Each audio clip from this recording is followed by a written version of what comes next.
EPFO नियमों में होगा बड़ा बदलाव, सरकार 2.5 गुना कर सकती है मिनिमम पेंशन। नमस्कार, न्यूज 18 का डिजिटल प्लेटफॉर्म देख रहे हैं आप और मैं हूं आपके साथ रितु सिंह। कर्मचारी भविष्य निधि संगठन यानी ईपीएफओ की सर्वोच्च निर्णय लेने वाली संस्था केंद्रीय न्यासी बोर्ड की बैठक 10 और 11 अक्टूबर को बेंगलुरु में है।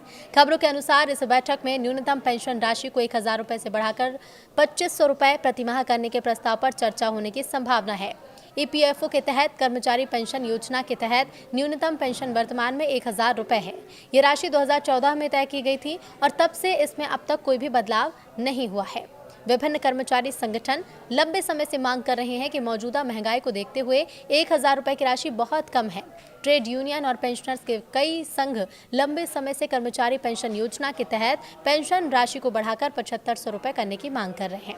हालांकि रिपोर्ट से पता चलता है कि सीबीटी पेंशन में 7.5 गुना वृद्धि नहीं करेगा, बल्कि इसे बढ़ाकर 2,500 रुपए करने पर विचार कर सकता है। पेंशन योग्य वेतन सेवा के अंतिम 60 महीनों का औसत मूल वेतन प्लस महंगाई भत्ता है, जिसकी अधिकतम सीमा 15,000 रुपए होती है। पेंशन योग्य सेवा के कुल सालों को दिखाता है।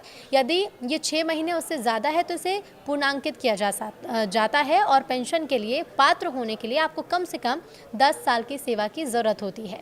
पेंशन योग्य वेतन की अधिकतम सीमा 15,000 रुपए प्रति माह है। इसका मतलब है कि यदि किसी सदस्य ने 35 साल तक सेवा की तो उसे लगभग 7,500 रुपए प्रति माह पेंशन मिल सकती है।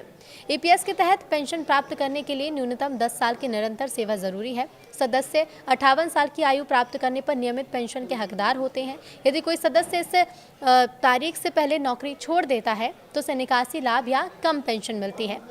लेकिन इस बैठक से सदस्य क्या उम्मीद कर सकते हैं? तो देखिए, इस बैठक का एक अन्य मुख्य एजेंडा ईपीएफओ 3.0 परियोजना है।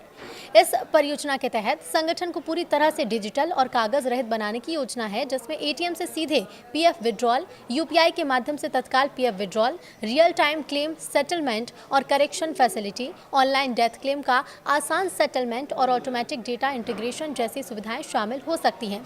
इन्फोसिस, विप्रो और टाटा कंसल्टेंसी सर्विसेज जैसी बड़ी भारतीय आईटी कंपनियों को इस बड़े पैमाने पर तकनीकी एडवांसमेंट के प्रबंधन और कार्यान्वयन की जिम्मेदारी सौंपी गई है। तकनीकी टेस्टिंग और सिस्टम इंटीग्रेशन चुनौतियों के कारण देरी के बीच अब यह परियोजना अगले साल ही शुरू होने की संभावना है। लेकिन इस बैठक में कौन से मुख्य फैसले लिए जा सकते हैं? तो न्यूनतम पेंशन बढ़ाने पर चर्चा और निर्णय लेने के अलावा बोर्ड डिजिटल सुधार, निवेश नीति और पेंशन योजना के फंड ढांचे पर भी चर्चा कर सकता है। हालांकि अंतिम निर्णय के लिए सरकार की मंजूरी जरूरी होगी, लेकिन इस बैठक के परिणाम लाखों पेंशनर्स और कर्मचारियों के भविष्य को प्रभावित कर सकते हैं। कर्मचारी संघ का कहना है कि 1,000 रुपए की न्यूनतम पेंशन अब मान्य नहीं है। एक श्रमिक संघ प्रतिनिधि ने कहा कि इस राशि पर कोई भी गुजारा नहीं कर सकता। सरकार को महंगाई को देखते हुए इसमें पर्याप्त वृद्धि करनी चाहिए। और अब सबकी निगाहें 10 और 11 अक्टूबर को होने वाली सीबीटी की बैठक पर टिकी हैं, जहां कर्मचारियों के लिए बड़ी राहत की घोषणा की उम्मीद की जा सकती है। आपको इस बैठक से क्या उम्मीदें हैं? हमें कमेंट बॉक्स में ज़रूर बताइए।